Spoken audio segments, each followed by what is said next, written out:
My first encounter with Donald Trump was a dinner alone where he tried to get me to pledge loyalty to him, that basically the FBI will be your personal assistant. Can't be. That same pressure is going to be brought to bear on the FBI again and the whole Justice Department. And Donald Trump, you can't trust any promises he makes, except when he makes a threat, because he doesn't want to ever look weak. And so he has said, I'll be the retribution president. I will go after my enemies. You believe that? Sure, I take him at his word. He's going to do that because, again, he's a warped dude, but he believes if he doesn't, then he'll look weak. When you think about a second Trump administration, what do you think the implications would be for the FBI? Oh, serious, for the Justice Department and the FBI, because Trump is coming for those institutions. He knows their power, and I think he has regrets that he didn't work hard enough to corrupt them last time. So he's coming for them, and that's a danger for all Americans. He's going to put people in positions in those organizations.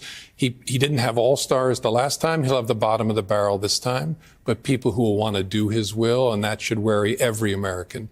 This election matters because of a reason like that. People have to participate. You cannot sit on the sideline. I don't care how you feel about Joe Biden, you must vote for him because the consequences on the other side are too severe.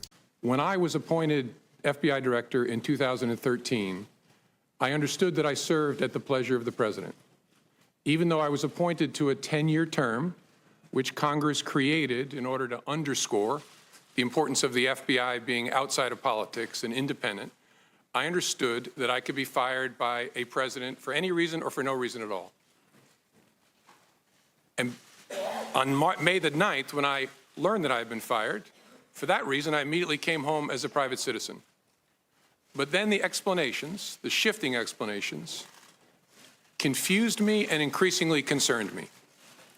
They confused me because the president and I had had multiple conversations about my job, both before and after he took office. And he had repeatedly told me I was doing a great job and he hoped I would stay.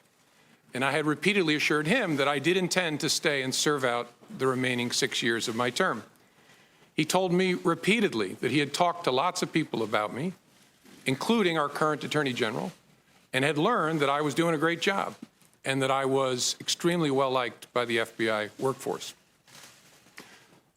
So it confused me when I saw on television the president saying that he actually fired me because of the Russia investigation, and learned again from the media that he was telling privately other parties that my firing had relieved great pressure on the Russia investigation. I was also confused by the initial explanation that was offered publicly that I was fired because of the decisions I had made during the election year. That didn't make sense to me for a whole bunch of reasons, including the time and all the water that had gone under the bridge since those hard decisions that had to be made. That didn't make any sense to me. And although the law required no reason at all to fire an FBI director, the administration then chose to defame me, and more importantly, the FBI, by saying that the organization was in disarray, that it was poorly led, that the workforce had lost confidence in its leader. Those were lies, plain and simple. And I am so sorry that the FBI workforce had to hear them, and I'm so sorry that the American people were told them. I worked every day at the FBI to help make that great organization better. And I say help because I did nothing alone at the FBI. There are no indispensable people at the FBI.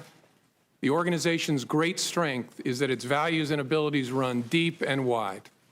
The FBI will be fine without me. The FBI's mission will be relentlessly pursued by its people, and that mission is to protect the American people and uphold the Constitution of the United States. I will deeply miss being part of that mission, but this organization and its mission will go on long beyond me and long beyond any particular administration. I have a message before I close for my former colleagues of the FBI, but at first I want the American people to know this truth. The FBI is honest. The FBI is strong, and the FBI is and always will be independent.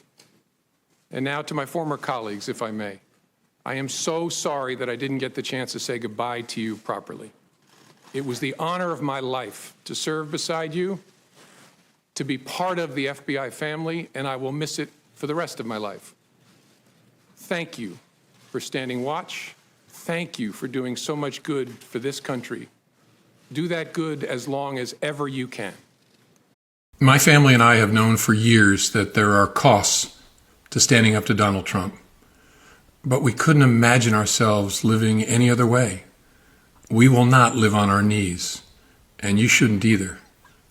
Somebody that I love dearly recently said that fear is the tool of a tyrant, and she's right. But I'm not afraid, and I hope you're not either. I hope instead you are engaged, you are paying attention, and you will vote like your beloved country depends upon it, which it does. My heart is broken for the Department of Justice, but I have great confidence in the federal judicial system, and I'm innocent. So let's have a trial and keep the faith.